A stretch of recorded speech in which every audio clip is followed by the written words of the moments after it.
जी अस्सलाम वालेकुम नाज़रीन, क्या हाल है आपका? खैरियत से हैं? ठीक हैं नाज़रीन। आज जिस मौजू पे हम बात करते हैं वो एक ऐसा मौजू है जो कभी ख़त्म नहीं हो सकता। ना उस पर कोई अमल होता है, ना इस पर कोई हुकूमत को गैरत आती है, ना कस्टम को गैरत आती है, ना पुलिस को गैरत आती है, ना हम सहाफ़ियों को गैरत आती है। वो है ईरानी डीज़ल और पेट्रोल।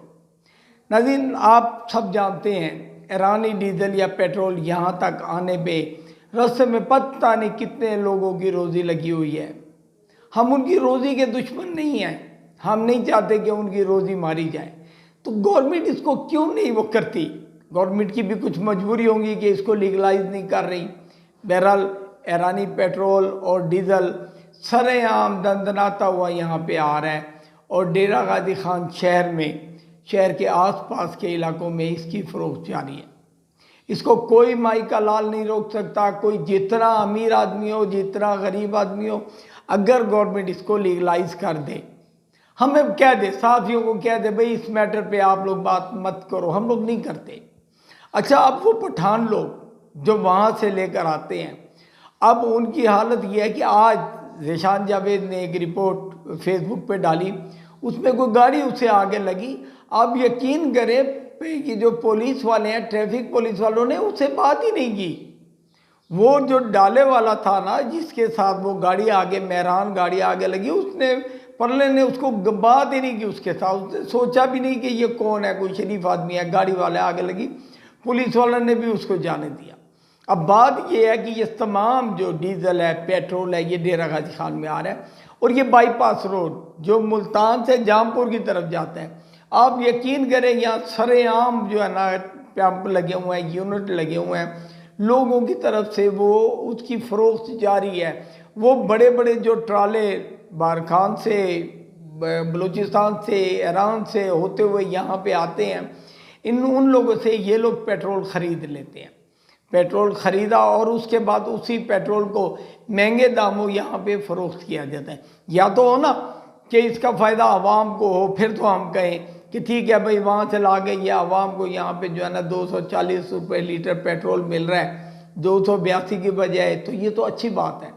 चलो, कोई आवाम का फ़ायदा हो रहा है। आवाम का फ़ायदा भी नहीं हो रहा, वैसे का वैसे चल रहा है, जू का तू चल रहा है। सिर्फ और सिर्फ ये है कि वो जो चंद लोग, मखसूस लोग हैं, वो लोग अमीर से अमीर तर होते जा रहे हैं और उनके जो मफादात हैं वो बढ़ते जा रहे हैं। पुलिस को ले लें, पुलिस का डाले वहीं से डीजल भरवाते हैं। इसके अलावा सहाफ़ियों की वहाँ पे कईयों की मंथलियाँ लगी हुई हैं, बहुत सारे हमारे दोस्त वहाँ से ओबलाइज हो रहे हैं। अच्छा, उसके बाद महकमा कस्टम, मुझे समझ नहीं आती कस्टम को यहाँ से हटा क्यों नहीं दिया जाता। जब वो नॉन कस्टम जो डीजल है वो नहीं रोक सकते, जो नॉन कस्टम लाहौर से, उधर से सामान कोयटा से, कराची से आ रहा है, वो यहाँ से होके लाहौर की तरफ, पेशावर की तरफ जा रहा है, ये कस्टम वालों की जो ड्यूटी है ये क्या है? ये उसे क्यों नहीं रोक सकते? आखिर कब तक ये निज़ाम चलता रहेगा? ये महकमा सिविल डिफेंस है, ठीक है, सिविल डिफेंस। अब वो जो बाईपास रोड के ऊपर जो यूनिट लगी हुई है, उनको क्यों नहीं रोकता? क्या लीगल है उसमें? क्या उनको गवर्नमेंट ने जो है ईरानी पेट्रोल देना लीगल करा दिया है? अगर लीगल करा दिया तो हमें भी बताएं, लोगों को भी बताएं, ताकि इस चीज़ को पता चल सके, आवाम को भी पता चल सके, और क्या अब हम लोग इसको गैर मेयारी डीजल या पेट्रोल नहीं कहेंगे। देखिए, रास्ते में 6 जगहों पे ये उतारा जाता है, चढ़ाया जाता है, अलहदा बिकता है।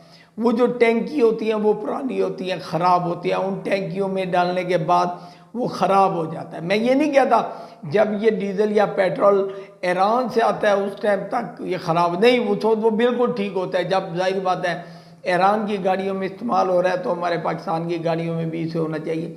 लेकिन रास्ते में आते हुए ये इतनी जगह उतरता है, चेंज होता है कि इसका जो निज़ाम है वो सारा ख़राब हो जाता है। यहाँ पर आकर वो 2 नंबर, 3 नंबर, 4 नंबर बन जाता है और यहाँ हमारी गाड़ियों में यही चीज़ यूज़ होती है। अब या तो गवर्नमेंट को चाहिए कि इसको लीगलाइज कर दे ताकि रास्ते में जहाँ जहाँ ये रुका जाता है वहाँ ना रुके, या तो गवर्नमेंट बताए कि इसकी वजह से हमारे कितने फ़ायदे होते हैं। देखिए, बॉर्डर पर से आ गया, जब एक चीज़ बॉर्डर से क्रॉस हो गया या बॉर्डर पे जो लोग खड़े ड्यूटी दे रहे हैं उन्होंने उसको गुजरने दिया, उनकी भी फ़ीस होती है। जाहिर बात है जो रास्ते में फ़ीस दे रहे हैं वहाँ उनको भी फ़ीस देते होंगे, उनको फीस देख के वो पाकिस्तान में आए और पाकिस्तान में जगह जगह जगह जगह वो लोग पैसे देते हुए आ रहे हैं। देखिए, अगर एक चीज़ फ़ायदे की है, उसमें नुकसान नहीं है, फिर पैसे क्यों दे रहे हैं? जाहिर बात है, पैसे रिश्वत हराम चीज़ के लिए दी जाती है ना, कि कोई चीज़ गलत लेके आ रहे हैं।